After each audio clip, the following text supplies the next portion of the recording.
Good morning, everyone. This morning on the cold call, we are going to be introducing ourselves. I am Rachel, and I'm here with Erica. Good morning. And we are just going to ask each other a few questions and kind of introduce ourselves to whoever's listening. So, Erica, since this podcast is about women in business, as a woman in business, what does your work life look like? My work life looks chaotic. I think I'm like every other working mom. I have 2 boys. My husband works a pretty demanding job as well. So my mornings are busy. When I get home from work, it's kind of crazy. Aiden's in school, so he needs homework help. Well, homework-ish. He's only in 1st grade, but still, with remote learning, we've got lots of worksheets going on.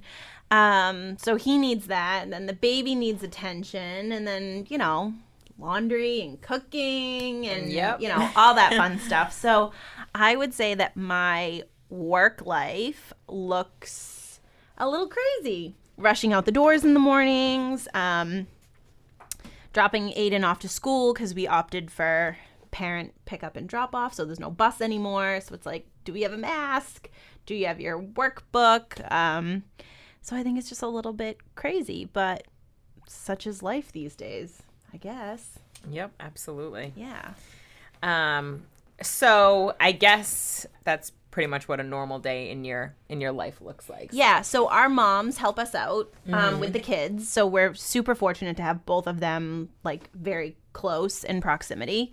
So one of them usually comes over in the morning. Shane's either off to work and gone at like 4:30, or he's like already up and working in the office at the house. So they come, we kind of like set the stage for the day. If it's a remote day, we have to like make sure everything's saved, which God bless the remote teachers. And then I'm like grabbing coffee and off. So that's what our weekdays look like. On the weekends, we used to do tons of stuff. Especially this time of year, it was like birthday after birthday after birthday, which I do kind of miss. I didn't think I would. I used to say like, oh, I can't wait till the kids are older and like we don't have to like jump from party to party. But now I kind of miss it a little bit. But we did pull out our Christmas tree this weekend. So I foresee weekends being just like total lead up to Christmas. Yeah. I think we always do Christmas big in the sense of like we make it a big deal. Not necessarily big and just like presents overload, but like we make it a big deal. And I think this year we're just going to try to find ways to do even more. I don't think you're alone in that aspect. A lot of people have started decorating early this year, and I just think it's because of what we've gone through, and Christmas for a lot of people just seems to like brighten the day. Yeah, and I do feel bad for, it's like everything else in life. It's 50-50, right? So some people are like, I love Christmas, I can't wait, and other people like it brings up kind of like difficult times or like they miss people that they've lost over the years. So I do feel kind of bad for those people on that side where like some of us might be rushing into it. They don't want to get to that point or think about that. But like I say, like that's like the one thing that Aiden's been so excited for. Right. Like really since all this COVID stuff started. Yeah. I don't even know if we're allowed to say that word, but like the world has changed. So I'm ready for it. If you could bring a little happiness into your house, why not? Why not? My husband's not too happy about it, but like, he's fine. It's all right. I'll figure it out. Yeah, exactly. He'll either jump on the bandwagon with us or he'll just be football Sundays, which is what it would be anyways. Absolutely. So, if you could give a bit of advice to women in business, what is something important that we should know? Oh, man, that's a tough one. I think the one thing that I do still struggle with, you have your good times and your bad times, your good months and your bad months, but like sometimes work is the priority, right? Sometimes it's just you got to work when you're home, you got to work when you're working, you've got to work on the weekends, and like you just get in like these seasons of like work is kind of taking over at times. But then I think it's also equally okay if family takes over and work is just work. You know, like I think that it's unhealthy when work is just your life. And I also think that, you know, for some people that don't really have work and they're, you know, like stay-at-home moms, sometimes you can struggle with like losing yourself. So I think that it's really important to like know that it's okay to have days where you're each one. Like some days you just have to be mom. You're just in mom mode, even if you're at work, whether it's like somebody's sick. And then, you know, on the other side, if you're at home and you've got to like grab a call for a deal or you've got to like fire up your computer at night, you know, instead of doing Tub. You know, that was me a couple weeks ago. Shane ended up taking over Tub and I needed to get back on the computer. And so knowing that those happen as long as you have both of them, I think that that's been a really important continuous lesson for me. Absolutely. What about you?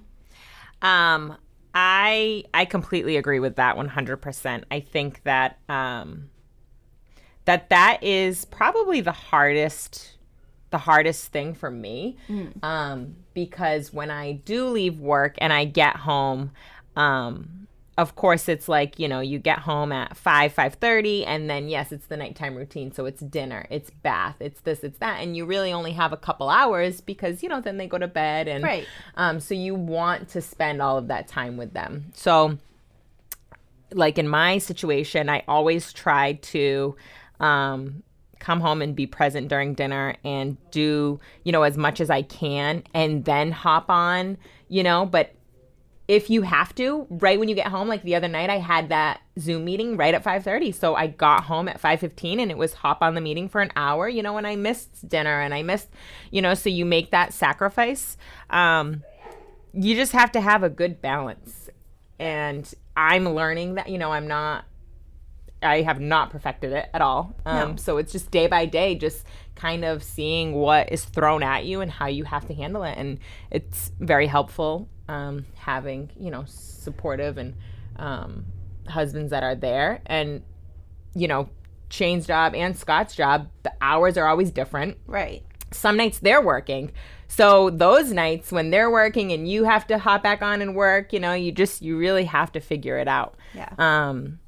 And, you know, as you know, women, I and having all of these roles, I think we take a lot on. We put a lot on our backs. I mean, we are constantly like, you know, trying to be the best at everything. And I think it's okay to know that we can't do it all. We can't do it all, you know, and it's okay to, you know, not fail, but it's okay to realize that, you know, we're human and we can only do so much, you know? Yeah. I mean, because we're even just talking about like work and kids, but then you also have to be a wife, right? You know, like that's really important. I don't know. So I guess like the most important thing is just knowing that like balance is something you just constantly work constant. for. Yep. And just when you think you might have it down, like something's gonna change. You're gonna have another baby, or your position at work is gonna change, or the kids move. go back to playing sports, and then you're running from here to there, and then doing dinners. I mean, there's always going to be curveballs. I mean, and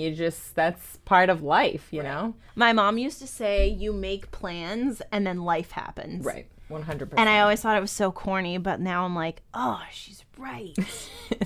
Moms are always right. Moms are always right. You don't think so in the moment, and then you look back and you're like, damn, she was right. Yeah, definitely. Absolutely. We kind of like moved into that, but tell us a little bit about your at-home life. Tell us about your work versus your life. Yeah, so I think Erica and I think we have very similar, you know, we have young kids, we have husbands, we obviously are in the same career field. And so it's very similar. I definitely feel like the weekdays are, you know, every day is like the same kind of, you know, with the whole routine. So it's, you know, get up in the morning. I get up before everybody because I get myself ready. You know, I make sure I'm good to go. And then Tommy will get up and Scott gets up. And, you know, if we have time that morning, we'll do breakfast. If not, we'll bring Tom to daycare and then he'll have breakfast there. So it really depends on kind of what time he's waking up, because I like to let him sleep as long as possible. And I prefer him to wake up on his own. Right. But of course, some mornings that doesn't happen. So it's just, it's, you know, just getting everything ready, lunches, getting out the door. So typically Scott will do drop off with Tom because daycare doesn't open till 7:30, and it takes me about an hour to get here. You have a commute too. So I have a commute. So it takes me an hour, maybe about 50 minutes door to door. A little bit longer because I like to stop and get a coffee. Right. And so, but if Scott, you know, has to be out of the house early that morning, then I'm on drop-off duty. So it is like we are out of the house at, you know, 7:20 to get to daycare for 7:30, and then I have to hit the road.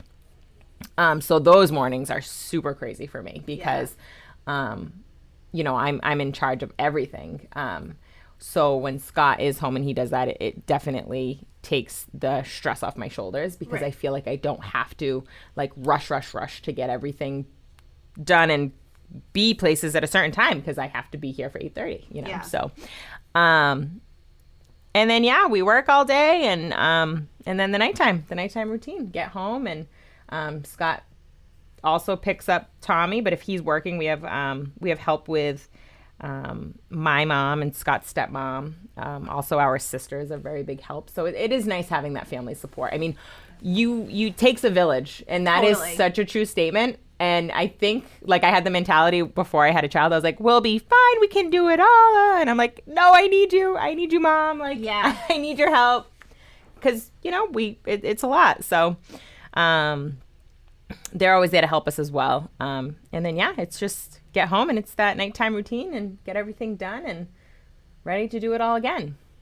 I can honestly say, though, I truly appreciate the weekends. You know? Yes. Even if it's like you're not sleeping in because, you know, if the kids don't sleep in, they're up early. Right. It's just nice to just be in your pajamas until 10 a.m., having a cup of coffee on the couch, playing with your kids. Like, it really makes you appreciate those moments and those times. And so it's like I love to spend all Saturday and all Sunday with Tommy, with Scott, you know, just because you want to take advantage of those moments because the weeks are so crazy. Yeah.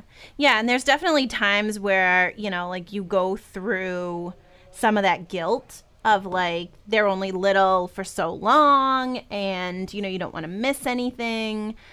But yet you're, you know, working, and I have a lot of moms, a lot of my friends. I would say more of my friends than not stay home. And so I like to think I see like both sides of it. I always said I could never be a stay-at-home mom, but then there have been times where I'm like, okay, maybe I could a little bit. I feel like I would have to have something.